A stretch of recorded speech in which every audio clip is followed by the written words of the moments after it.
Okay, students, good evening to all of you. So, in previous lectures of matter, we have studied definition of matter, clear to all of you. In subsequent lecture, we have started characteristics of particles of matter. We have discussed two important characteristics of matter. First हम लोगों ने क्या discuss किया था? First हम लोगों ने देखा था particles of matter have some separation, intermolecular spaces are present. Second देखा था particles of matter attract each other. Now we are moving to third characteristics of particles of matter, that is particles of matter are continuously moving. Okay, to visualize this, आप कहोगे हाँ मुझे तो ये बिल्कुल नहीं लगता है. एज्यूम करो समुद्र, सी वाटर जब आप एज्यूम करोगे आपको क्या लगेगा? उफ, यहाँ तो कुछ नहीं, ये तो बहुत मूव कर रहा है. Sea water obviously it's matter, example of matter, but वो आपको दिखेगा कि हाँ वो तो कंटिन्यूअसली मूविंग है, वो आपको स्टैंड स्टिल नहीं दिखाई देगा. आप बोलोगे ठीक है, particles of matter are continuously moving, but what about this water bottle, water glass, या ग्लास ऑफ वाटर ले रहे हो, ये तो बिल्कुल फिक्स है, कर दिया मैंने, बिल्कुल थोड़ी देर रोक दिया, रहने दिया. नाउ आप इसको क्या बोलेंगे? Whether this is continuously moving और नॉट. आप बोलोगे नहीं, ये तो मुझे मूविंग करता हुआ नहीं दिख रहा है. Okay, see this example. मैं इस बॉटल में थोड़ा इंक डाल रहा हूं. सी हियर व्हाट हैपेंड, पूरा फैल गया, स्कैटर्ड हो गया. How it is possible without movement? क्या ये पॉसिबल है? मुझे तो नहीं लग रहा. सी हियर अभी का सिनेरियो, आप इसमें NaCl भी डालते, तो आप NaCl डालते कहीं और, बट वो NaCl हर जगह चला जाता. ये कैसे हो सकता था? Take example of wind. कहोगे नहीं, जब आंधी का टाइम होता है ना, then air particles are moving, और जब बहुत गर्मी होती है, हम लोग कहते हैं यार हवा नहीं चल रही है, तो air particles are not moving. ऐसा नो, हमेशा एयर पार्टिकल्स मूव कर रहे हैं.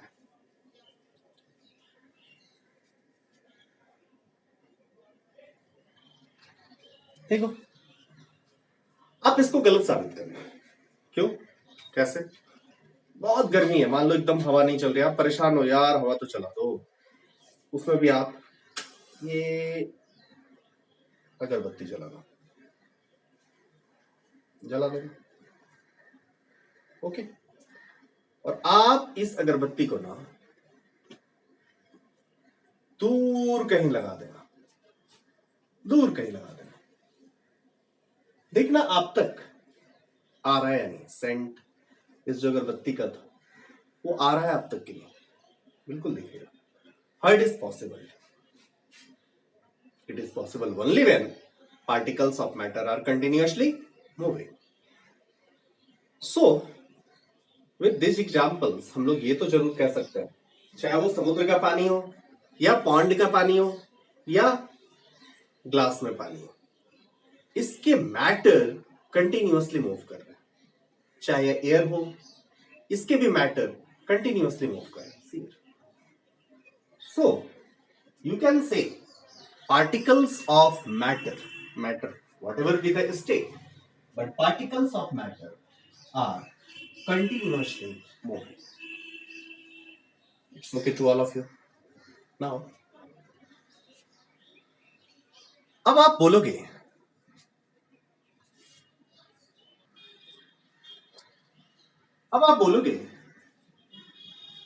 particles of matter are continuously moving. आपके दिमाग में एक क्वेश्चन अराइज करेगा, whether they have same speed or they have variable speed. Particles of matter are continuously moving, but उनका स्पीड सेम है या डिफरेंट? क्या ये हर स्टेट में सेम है? सॉलिड में भी मूविंग है, लिक्विड में particles of matter are moving, in gases state particles of matter are obviously moving, but obviously सबसे ज्यादा मूव स्पीड कहां है? आप बोलोगे ऑब्वियसली गैस, लिक्विड, सॉलिड है, then in gaseous phase particles of matter have highest speed. ये point तो सबको विजुअलाइज हो रहा होगा, हाँ गैस में सबसे तेज मूव करेंगे। बट आप इस नॉर्मल इस टेम्परेचर पे भी आप देखो, एयर में ढेर सारे पार्टिकल्स हैं, CO2 है, N2, H2 है, CO2 के ही पार्टिकल्स, क्या CO2 का हर पार्टिकल सेम स्पीड से मूव कर रहा होगा? सोच के बताओ। एक फिक्स्ड टेम्परेचर पे, at a fixed temperature, particles of CO2 have same speed और डिफरेंट स्पीड।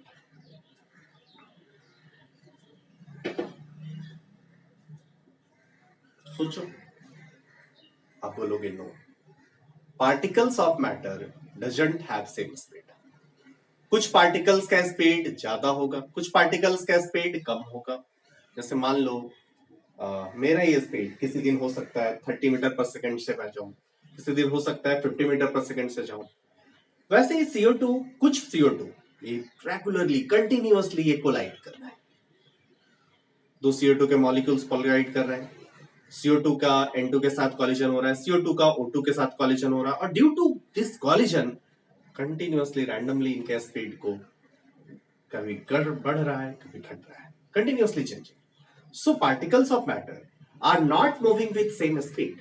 कहोगे नहीं, इसमें मान लीजिए केवल CO2 ही लेते तो मतलब एक ही टाइप के पार्टिकल होते, देन व्हाट विल हैपन? हमने एयर नहीं लिया, मिक्सचर ऑफ पार्टिकल्स नहीं है, मिक्सचर ऑफ सब्सटेंस नहीं है, बस एक लिया, CO2 लिया, उस केस में बताइए, उस केस में भी ऐसा ही होता है, बिकॉज दो CO2 के मॉलिक्यूल टकराते, उस केस में दोनों की काइनेटिक एनर्जी डिफरेंट हो सकती थी। सो कोई भी आप सैंपल ले लो, उस सैंपल में particles of matter are continuously moving and they have different speed. आप ये नहीं कह सकते कि सब 30 मीटर पर सेकंड से जा रहा है, नो, किसी का 30 भी होगा, किसी का 50 भी होगा, किसी का 60 भी होगा, किसी का 100 भी होगा। सो इन दैट केस हम लोग कैसे बताएंगे? तो इसी क्वांटिटी को जनरलाइज करने के लिए तीन टाइप का स्पीड हम लोग क्लास 11th में पढ़ते हैं, average speed, RMS speed and most probable speed. Average speed, जैसे मान लीजिए आप 3 मीटर पर सेकंड से एक पार्टिकल जा रही है, second particle is moving with 5 meter per second, then average speed is 3 plus 5 by 2, that is 4 meter per second. वैसे ही मोस्ट ट्रेवल निकालने का तरीका भी आप समझेंगे आगे। हम लोग root mean square RMS speed भी निकालने का तरीका आगे देखा जाएगा, बट अभी हम लोग जस्ट एवरेज स्पीड की बात करें। एवरेज चूंकि आप निकालना जानते हो, एवरेज आपने निकालना सीखा भी है, so just average speed. Average speed क्या होगा? हम लोग ये मान के चलेंगे कि सब वेरिएबल स्पीड वाले पार्टिकल मिलके जो कंबाइंड इफेक्ट क्रिएट कर रहे हैं, वो सबको यदि कांस्टेंट स्पीड पे रख दिया जाए तो वही इफेक्ट क्रिएट करे, कुछ इफेक्ट्स, उसको हम लोग बोल रहे हैं एवरेज स्पीड।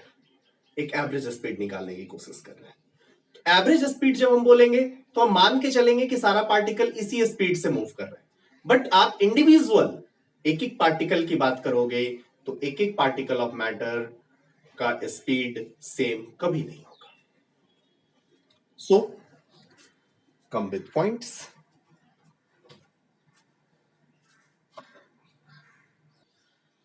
फर्स्ट पॉइंट मैंने लिखा, all particles of matter are continuously moving. देखा आपने, ये हम लोगों ने पहले भी किया है, all particles of matter are continuously moving. Okay, particles of matter, second thing मैंने आपको बताया, particles of matter are moving with same speed और डिफरेंट स्पीड।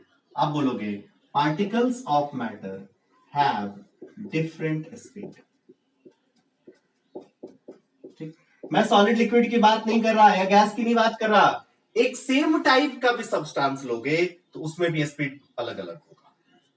ओके, एक सेम टाइप का सब्सटेंस, केवल CO2 का ही एग्जांपल ले लोगे, एक गैसेस सब्सटेंस ही ले लोगे, तो उसमें भी डिफरेंट स्पीड होगा। ऑब्वियसली एक सॉलिड, एक लिक्विड और एक गैस के बीच स्पीड्स की बात करोगे तो अलग होना ही होना है। नेक्स्ट, सॉरी, इसको करेक्ट कर लीजिए। Particles of matter, next point which I am going to discuss. आप कह रहे हो कि इनका स्पीड डिफरेंट है। If you want to change the speed, what is the variation with temperature? Simple सी बात है, if you want to increase temperature means you have supplied some energy, आपने हीट दिया, it is a form of energy, वो just temperature difference के कारण आता है। आपने जब हीट सप्लाई किया मतलब आपने कुछ एनर्जी सप्लाई किया, तो इसकी काइनेटिक एनर्जी भी बढ़ेगी, इसकी काइनेटिक एनर्जी बढ़ेगी तो ऑब्वियसली स्पीड भी बढ़ेगा। आप यहां पे पहले बोले all particles are continuously moving, means they have some speed, then they have some kinetic energy, and if you are supplying some energy then उनकी kinetic energy increase होगी। if kinetic energy will be increased then you will say if you are increasing temperature ये और ज्यादा speed से move करेंगे। so our next point is on increasing temperature, on increasing temperature speed of particles increases।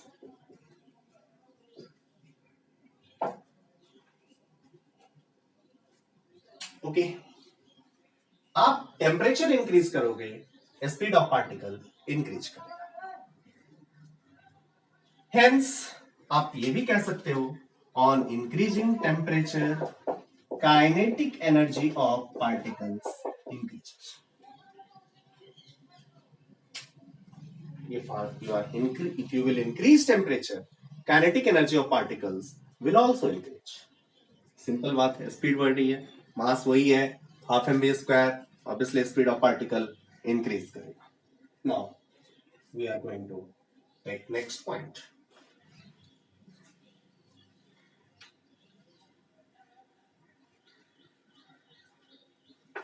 मैं यदि बात करूं mass means I am taking helium and I am taking CO2, they have different molecular mass। molecular mass आपने periodic table में देखा भी है, atomic mass दिया होता है, वैसे molecular mass होता है। they have different molecular mass, if they have different molecular mass then what do you think, they have same speed or different speed, at same temperature भी आप बात करोगे तो पार्टिकल्स जिसका मॉलिक्यूलर मास ज्यादा होगा आप बोलोगे, यदि same, if in same state, या बोलोगे फॉर गैसेस पार्टिकल्स यदि हम बात करें तो if molecular mass of particle will be more, molecular mass of particles will be more, then you will say speed of particles, average speed of particle will be more। Understood or not? CO2 में move कर रहा होगा and helium move कर रहा होगा, helium and CO2 का molecular mass same नहीं होगा and due to different masses आप बोलोगे इनके स्पीड अलग अलग होंगे।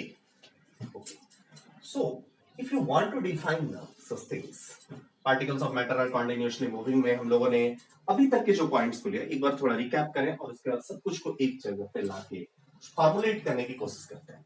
मैंने पहले बात बताया कुछ एक्सपेरिमेंट के थ्रू कि particles of matter are continuously moving, चाहे वो कोई भी टाइप का वाटर हो, whether it is pond water or it is glass water or it is sea water, सब अलग अलग स्टेट में ही बात करोगे। इन सॉलिड स्टेट में मॉलिक्यूलर लेवल पे जाना होगा, ऐसा नहीं कि रिजिड हो गया है सेफ, तो उसके पार्टिकल्स ऑफ मैटर मूव नहीं कर रहे। अब नेक्स्ट सोचो कि पार्टिकल्स ऑफ मैटर यदि मूव नहीं करते तो आप रॉड लेते, रॉड के एक पार्ट पे हिट करते तो दूसरे पार्ट पे तो नहीं जाते, मूव कर रहे हैं, दे आर मूविंग, तभी तो कोलाइड करके अपनी एनर्जी दूसरे को ट्रांसफर कर रहे हैं।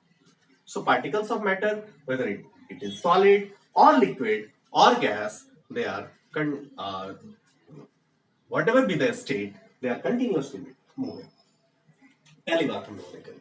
सेकेंड थिंग कहा कि particles of matter have some mass, जब वो आपने मैटर उसको बोला है देन दे हैव सम मास, मास है स्पीड है means they possess kinetic energy, उनके पास कुछ ना कुछ काइनेटिक एनर्जी होगी। ओके, नेक्स्ट पॉइंट मैंने बोला कि भैया जब उसकी काइनेटिक एनर्जी होगी तो आप बोलोगे कि जब आप काइनेटिक एनर्जी को इंक्रीज या डिक्रीज करना चाहो, जस्ट सम एनर्जी दो। एनर्जी कैसे? In the form of heat. Heat means हम लोग कुछ टेम्परेचर डिफरेंस क्रिएट करना चाह रहे हैं। जो पार्टिकल एक टेम्परेचर पे है उसको हम लोग टेम्परेचर इंक्रीज करना चाह रहे हैं। जब हम टेम्परेचर इंक्रीज करेंगे देन ऑब्वियसली उनकी काइनेटिक एनर्जी भी चेंजेस होगी, and due to change in kinetic energy उनका स्पीड भी चेंज होगा, since mass is not changing with temperature. Clear to all of you? Mass is same. So आप temperature change करोगे then उनकी kinetic energy भी change होगी, और kinetic energy change होने के कारण उनकी स्पीड भी चेंज होगी। नाउ हमने बात करा कि molecular mass means I am taking two different type of substances, two different type of particles. पहला पार्टिकल हीलियम का लिया, दूसरा पार्टिकल CO2 का लिया। आप बोलोगे दोनों के एवरेज स्पीड की बात करें, सिंस आपको पता है कि ये सब सेम स्पीड से मूव नहीं करते। यदि आप एक हीलियम सैंपल के हुई लो तो हीलियम सैंपल के अलग अलग पार्टिकल्स मींस अलग अलग एटम्स का स्पीड अलग होगा। CO2 के अलग अलग मॉलिक्यूल्स का स्पीड अलग होगा। आप ये नहीं कहोगे सबके सब CO2 सेम स्पीड से जा रहे हैं, ऐसा नहीं होता है। तो हीलियम का एवरेज स्पीड निकालो। हीलियम सैंपल के अलग अलग एटम्स अलग अलग स्पीड से जा रहे हैं। We have two samples. First sample is helium के पार्टिकल्स यहां पे हैं। अनदर सैंपल इज CO2 के पार्टिकल्स यहां है। CO2 के पार्टिकल्स इसमें रखे हुए हैं। हीलियम और CO2 का सैंपल लिया हुआ है। ये दोनों टेम्परेचर T पे ही प्लेस्ड है, दोनों का टेम्परेचर T लिखा हुआ है। Now what I am doing helium और CO2 के सैंपल में दोनों का टेम्परेचर T से मैं इंक्रीज कर रहा हूं। मतलब आप बोलोगे T पे ही रहने दो, मैं बोलना चाह रहा हूं कि इसके पार्टिकल्स ऑफ मैटर के स्पीड अलग अलग है, यहां भी पार्टिकल्स ऑफ मैटर के स्पीड अलग अलग है, लेकिन इन दोनों का हम स्पीड कंपैरिजन करना चाहते हैं। सो हम इंडिविजुअल पार्टिकल्स का ना करके हम क्या करें, ऑब्वियसली एवरेज स्पीड कंपैरिजन करेंगे। सो हम बोलेंगे कि यदि एवरेज स्पीड इन दोनों का कंपैरिजन करोगे तो आप बोलोगे जिसका मॉलिक्यूलर मास ज्यादा होगा, if molecular mass increases average speed decreases. यहां पे एक्चुअली मैं दूसरा चीज लिखा था, if temperature increases V average increases. Now यदि मॉलिक्यूलर मास को चेंज करें तो आप बोलोगे इफ मॉलिक्यूलर मास इंक्रीजेस, यदि ज्यादा होगा। आप सोच के देखो, मैं दौड़ू और आप दौड़ो, आपको ऑब्वियसली मास कम है, आप ज्यादा तेजी से दौड़ सकते हो। So if molecular mass increases then आप बोलोगे average speed decreases. So we have two different points. Temperature increase किया, स्पीड इंक्रीज किया, मॉलिक्यूलर मास इंक्रीज किया, एवरेज स्पीड डिक्रीज किया।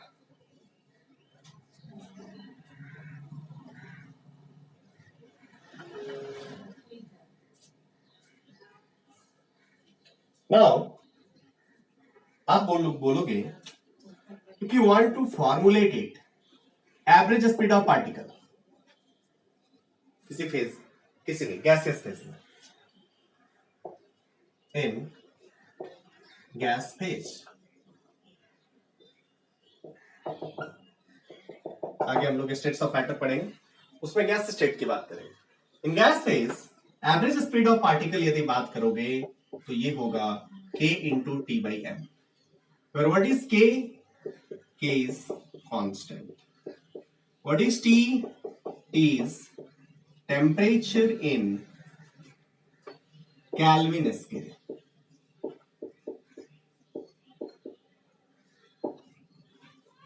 Sorry, इसका अंडर रूट होगा। In gas phase, average speed under root k into T by m. K is constant. T is temperature in Kelvin scale, and m is molar mass.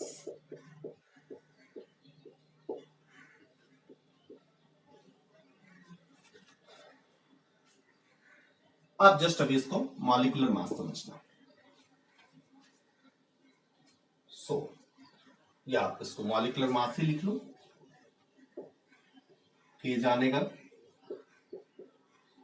क्या unit होना चाहिए। So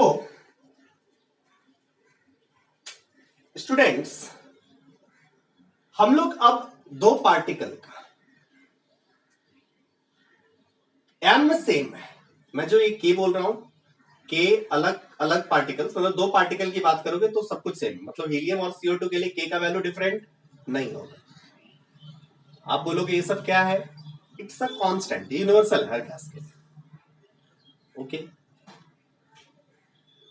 but another thing which I want to discuss, ये हर gas के लिए valid नहीं है, universal gas नहीं होता, यूनिवर्सल गैस के लिए एक्सप्रेशन नहीं आता है। कब वैलिड होगा, इसके सर्टेन एजम्पशंस है, ये सर्टेन एजम्पशंस हम लोग कब पढ़ेंगे, ऑब्वियसली इन क्लास 11 में पढ़ेंगे। लेकिन उस समय भी हम लोग, ऐसा नहीं है कि कोई एक यूनिवर्सल फॉर्मूला मैं बता दूंगा कि हर गैस का आप एवरेज स्पीड यहां से निकाल सकते हो, ऐसा कभी नहीं है, आप नहीं कर सकते ऐसा, इट्स नॉट सो इजी, क्योंकि हर दो पार्टिकल के बीच फोर्स होगा मींस एक्सेलरेशन होगा, एक्सेलरेशन होगा, देन वो अलग अलग चीजों से मूव, अलग अलग तरीके से मूव करेंगे। सो आप कोई एक यूनिवर्सल फॉर्मूला नहीं निकाल सकते, जस्ट लाइक फिजिक्स और मैथ्स, यहाँ पे कॉम्प्लेक्सिटी काफी ज्यादा है। बट हाँ, कुछ सर्टेन एजम्पशंस को लेके ये एक्सप्रेशन मैंने लिखा है, इससे बहुत हद तक काम बनता है, बहुत सारी चीजें, जब पार्टिकल्स ऑफ मैटर दूर दूर हैं तो बहुत सारी चीजें यहां से एक्सप्लेन होती है। अंडरस्टूड? सो अब इस एक्सप्रेशन को यूज करके हम कुछ क्वेश्चंस करना चाहेंगे। So write down first question.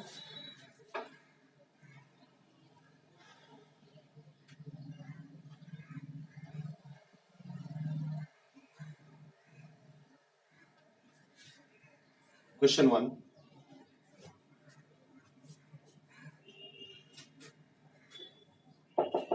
Calculate ratio of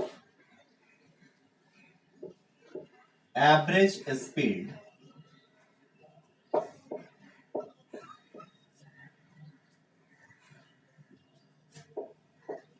of particles of helium and CH4, helium gas and CH4 gas at 300 Kelvin. We will solve it. Calculate ratio of average speed of particles of helium gas and CH4 gas at 300 Kelvin. Means what you have to do, at 300 Kelvin दोनों के gas particles के speed का, average speed का ratio निकालना है।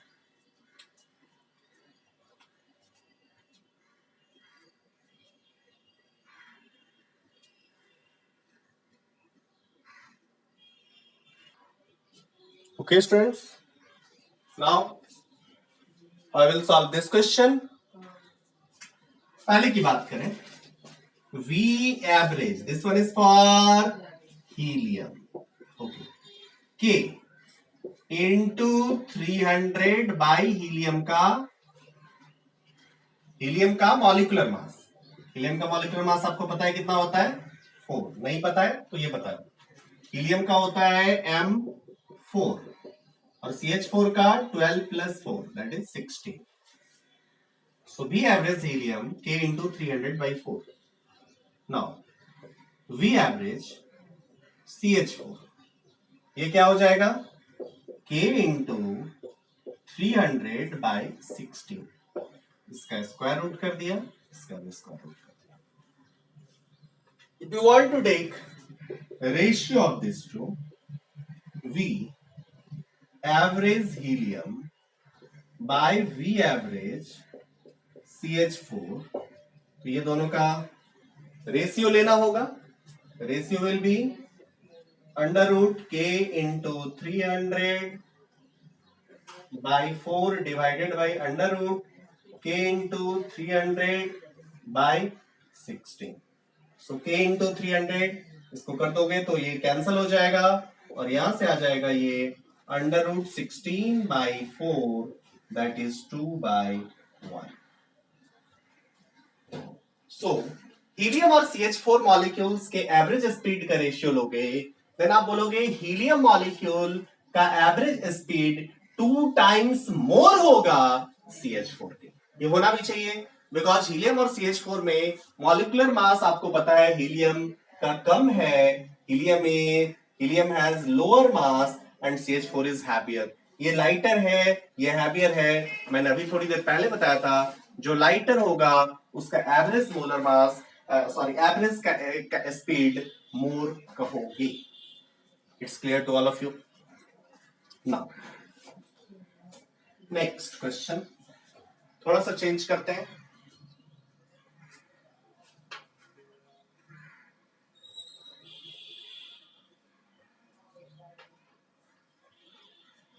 इसी type का।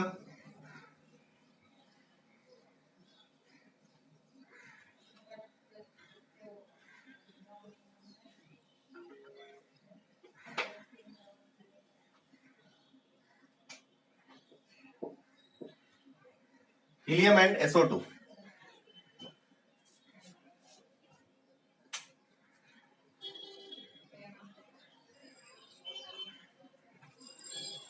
Option A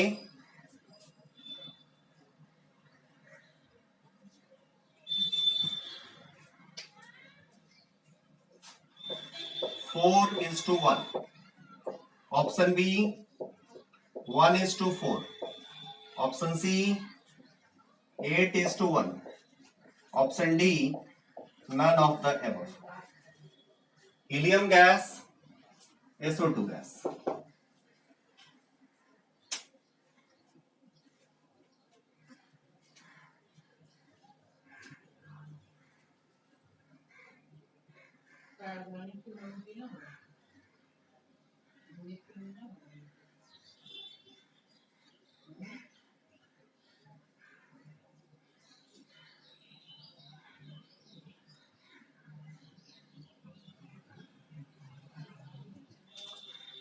okay, so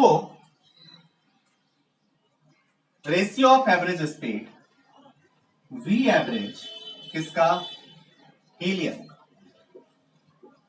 divided by average speed of किसका, SO2। चलिए, अंडर रूट के into 300 by molar mass, molar mass is 4, under root के इंटू 300 बाई, सल्फर का होता है 32 एंड ऑक्सीजन का 16, so 32 plus 16 into 2 that is 64। 64 that means answer क्या आ जाएगा, अंडर रूट के इंटू 300, यहां से सीधा दिखेगा ये वाला टर्म, इसको पूरा सॉल्व करोगे सो ये आ जाएगा k into 300 by 4 into 64 by k into 300, ये कैंसल हो गया, 4 दैट इज 16, तो ये आ गया under root 16:1 that is 4:1, so answer will be A।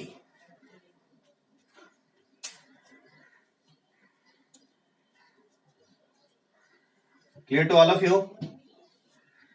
Now I will move to next question.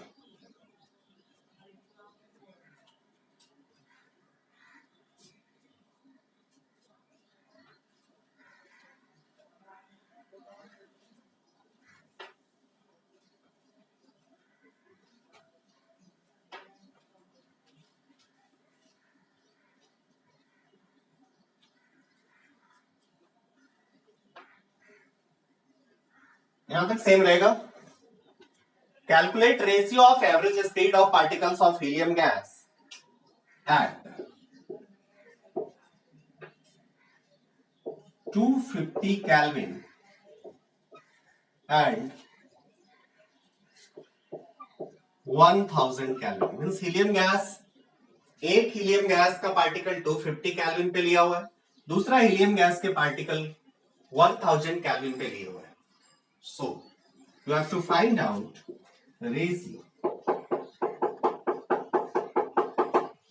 ये दोनों helium, both are helium, this helium is at 250 Kelvin, this helium is at 1000 Kelvin, you have to find out ratio between these two। Option A 2:1, option B 1:2, option C 4:1, option D is 1:4।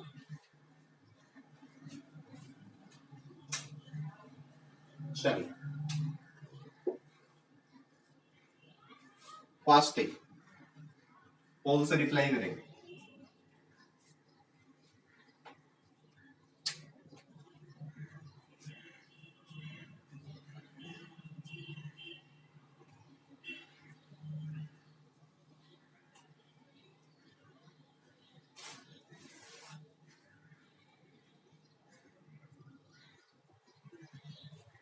चलिए आप बोलोगे यहां के बाद मुझे दिख रहा है कि ये this one is average speed V average that is under root के इंटू टी बाई एम। मैं पहला निकाल रहा हूं, रेशियो किसका किसका चाहिए 250 and 1000 calorie. So I am defining this V average 250 by V average 1000 calorie. So क्या लिखेंगे तुरंत, अंडर रूट के इंटू 250 बाई 4, और ये क्या हो जाएगा अंडर रूट के इंटू 1000 बाई 4। अब क्या बोलोगे के4 खत्म, ये क्या आ जाएगा अंडर रूट 250 बाई 1000। आप क्या बोलोगे this one is under root 1/4 that is 1 divided by 2। So answer will be B. बहुत आसान है ना, ऐसे भी सोच सकते थे, सेम सब्सटेंस के का तो कोई मतलब नहीं, रेशियो लिया तो के तो खत्म।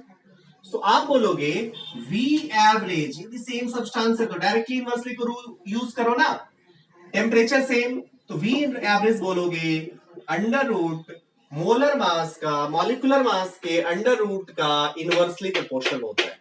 ठीक, दोनों का रेशियो कितना है 4, इसका एवरेज कितना हो जाएगा, सॉरी यहां पे टेम्परेचर चेंज है ना, सो वी टी के डायरेक्टली प्रोपोर्शनल होता है। Then what you will say, आप बोलोगे अंडर रूट के इंटू टी बाई एम होता है, सो टेम्परेचर के डायरेक्टली प्रोपोर्शनल है। If it is directly proportional to temperature then what will happen, if it is directly proportional to temperature तो आप बोलोगे अंडर रूट टेम्परेचर, देन इन दोनों का रेशियो है 4 टाइम्स, मतलब आप 4 टाइम्स यदि टेम्परेचर को इंक्रीज करोगे then obviously average speed 2 times increase करेगा। सो 1000 केल्विन वगैरह तो ज्यादा ही होना चाहिए, यदि ये ज्यादा होना चाहिए तो ये वाला गया, ये वाला भी गया, अब ये दो ही हो सकता है, और ये टेम्परेचर 4 टाइम्स हो सकता है। सो एवरेज स्पीड डायरेक्टली नहीं है, अंडर रूट 2 है टी के है, तो ये भी नहीं हो सकता। So only possibility is B. ऐसे भी कर सकते हैं। Clear to all of you? Next question,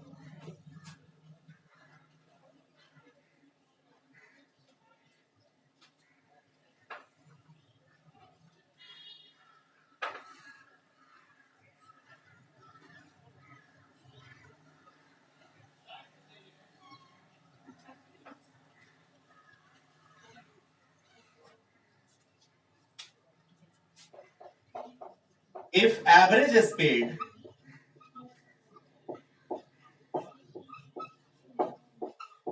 of CH4 at 300 Kelvin is x meter per second, then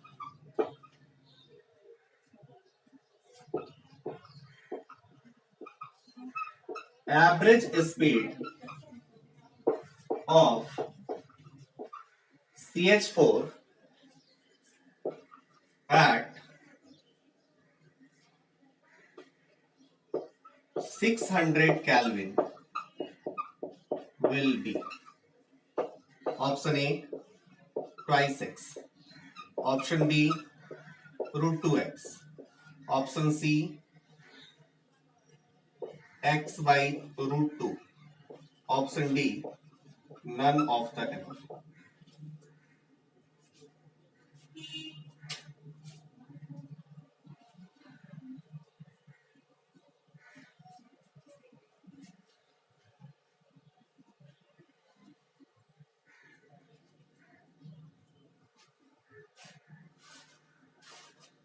simple previous question की तरह ही है।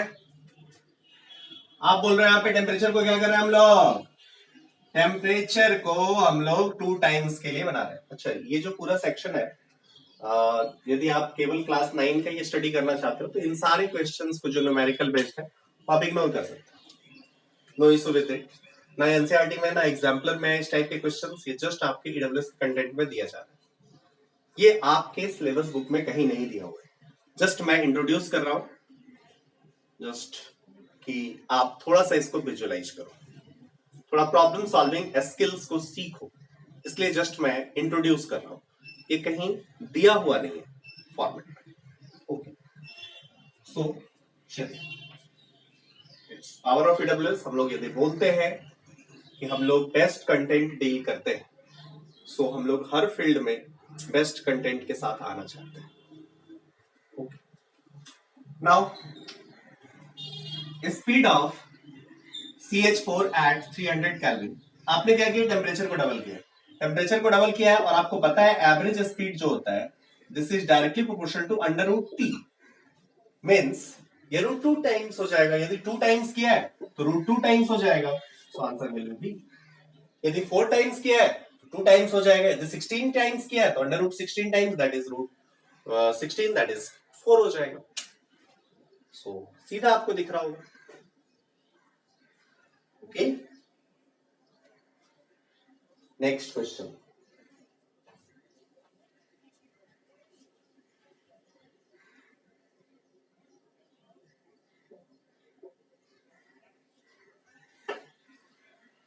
Just I am changing temperature.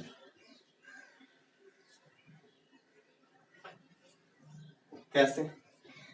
Speed of CH4 at 200 degree centigrade is x meter per second. Then average speed of CH4 at 400 degree centigrade will be.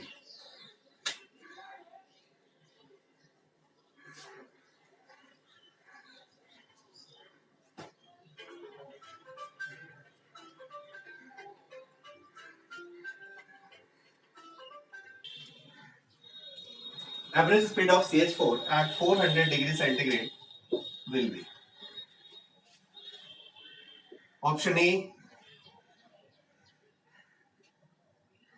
x, option B root 2x, option C x by root 2, and option D is nota.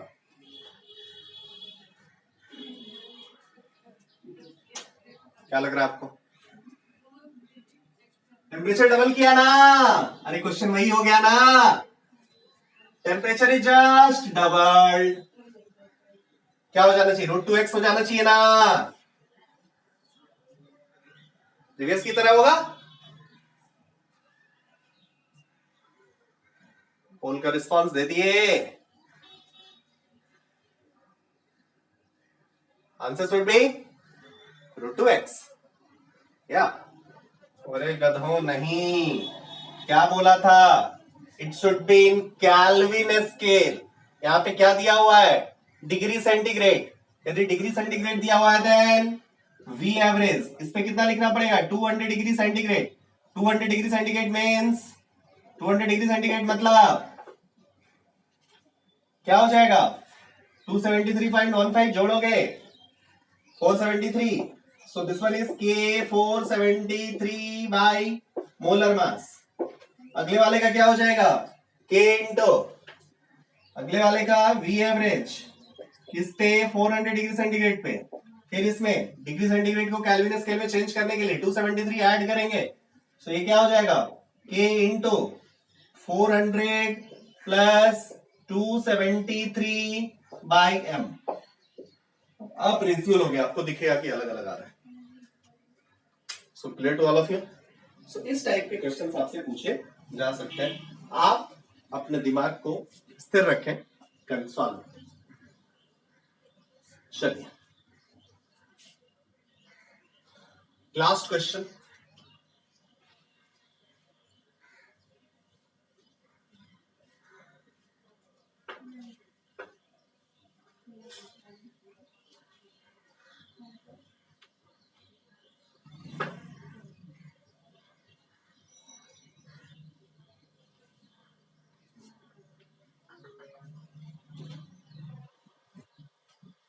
Average speed of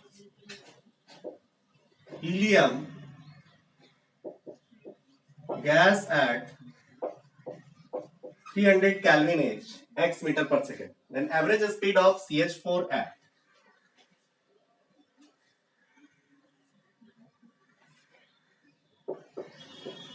400 Kelvin will be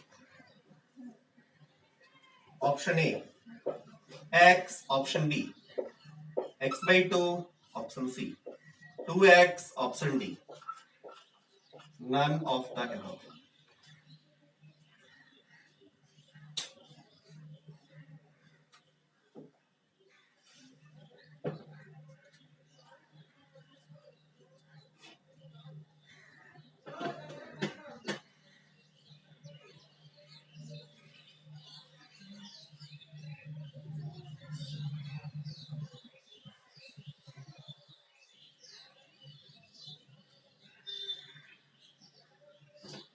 क्या दिखेगा?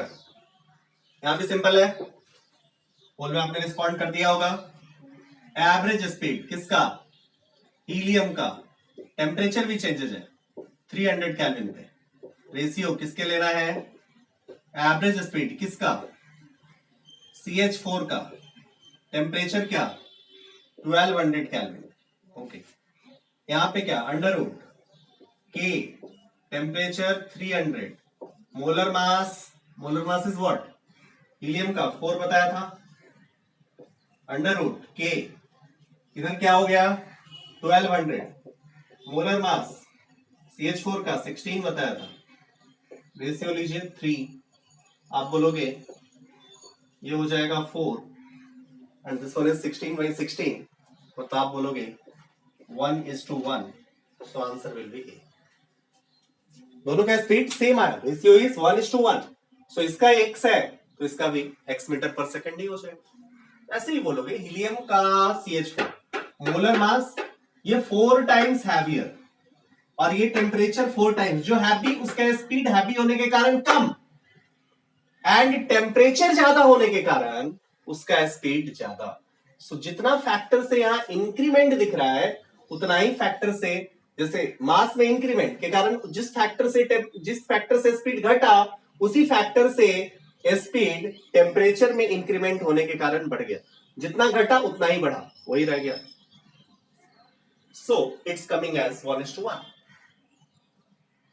सो आपको एक बार में answer करना चाहिए, fast answer करना चाहिए।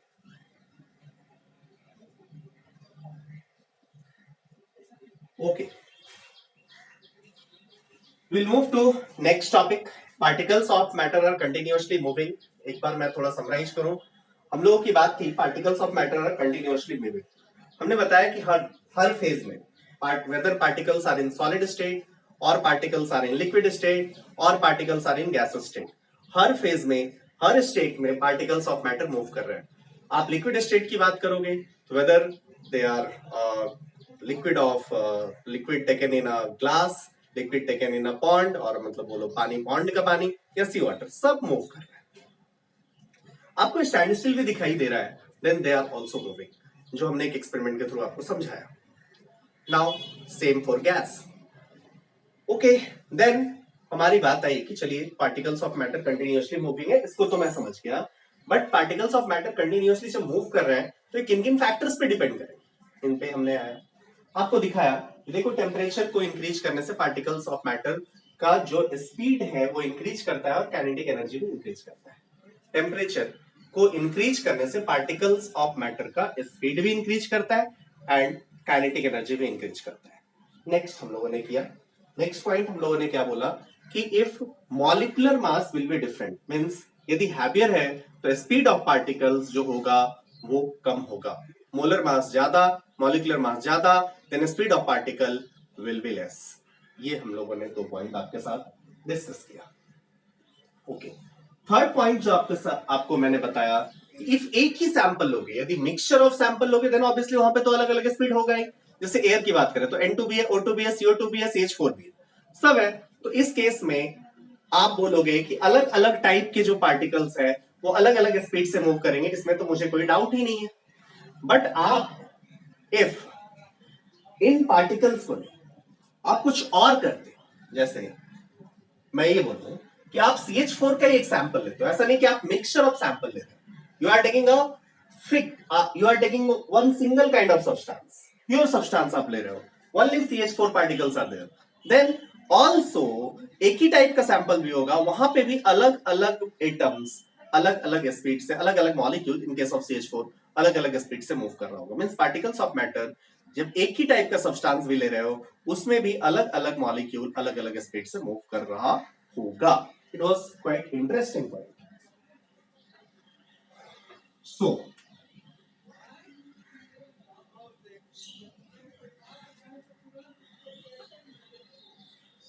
एक question about characteristic of particles. Question आपके सामने मैं रख रहा हूं.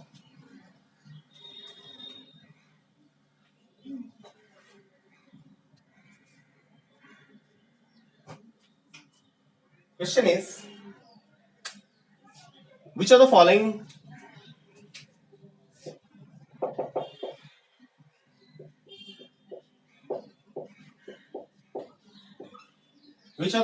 changes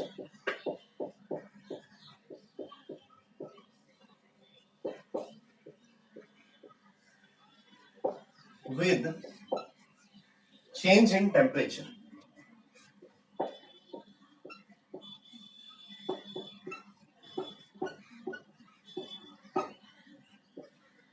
A, first part है mass, B, volume, C, density. सब आप जानते हो, जस्ट मैं एक बार रिवाइज कराना चाहूँ. D, kinetic energy. E,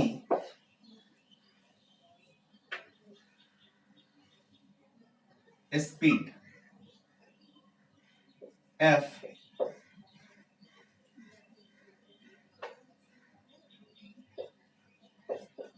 intermolecular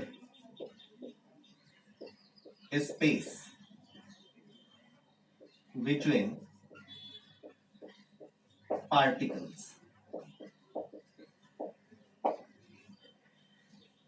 G,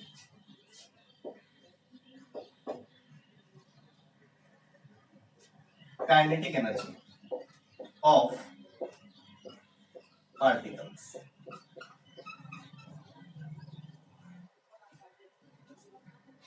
H, force of attraction between particles. कौन कौन ऐसे पॉइंट्स हैं, कौन कौन ऐसी चीज है जो टेम्परेचर पे डिपेंड कर रहे हैं? Which are the following changes with change in temperature? Mass, volume, density, kinetic energy. V, intermolecular space between particles, kinetic energy of particles, force of attraction between particles.